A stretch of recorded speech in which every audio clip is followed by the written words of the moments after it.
People define geocaching as a real-world outdoor treasure hunting game using GPS-enabled devices.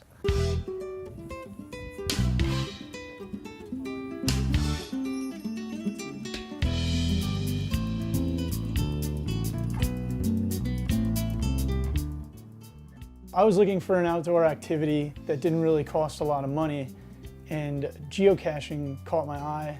Just through hearsay, I had heard that geocaching was available and it was actually free to do so long as you had a GPS-enabled device. I originally heard about it when I was down at Fort Benning, just about over a year and a half ago.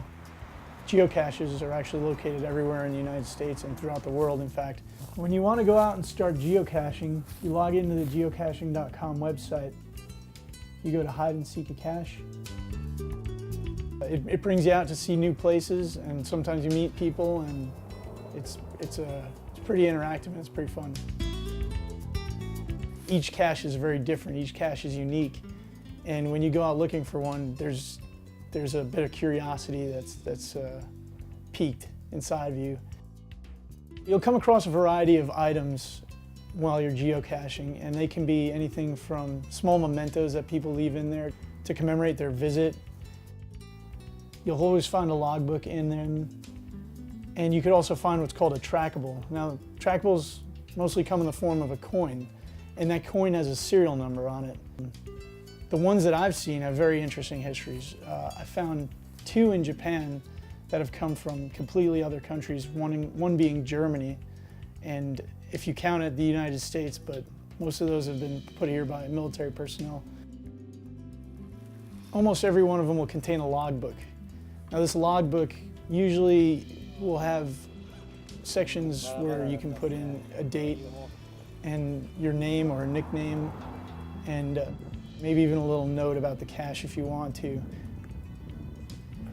Geocaches come in a variety of different cases and different sizes as well. You can have geocaches that are just about the size of a button, and this is what you would call a nano cache, I believe.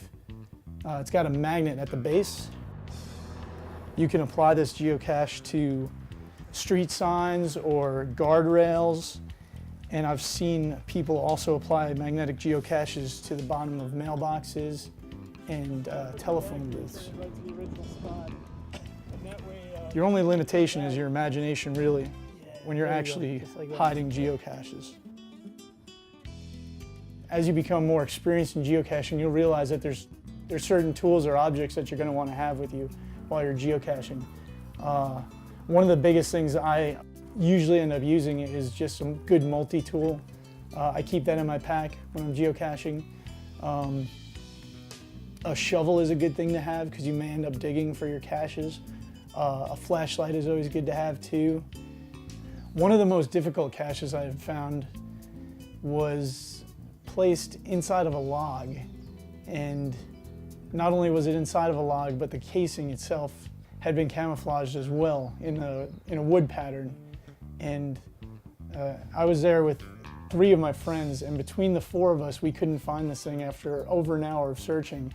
As we were getting ready to leave the geocaching site, I bent down to pick my backpack up and looked into the crevice of this log, and I noticed something that didn't quite fit there. So I went up to it and inspected it a little bit closer, and I pulled out what I thought was just a stick that had maybe been wedged in there. And originally I was going to put it back on the ground, but I really got a close-in look and I noticed a small piece of metallic shining. It turns out it was the cap of the bison tube, and I unscrewed the 2 pieces, and inside was the geocache log. So that was probably the most difficult one that I've ever found.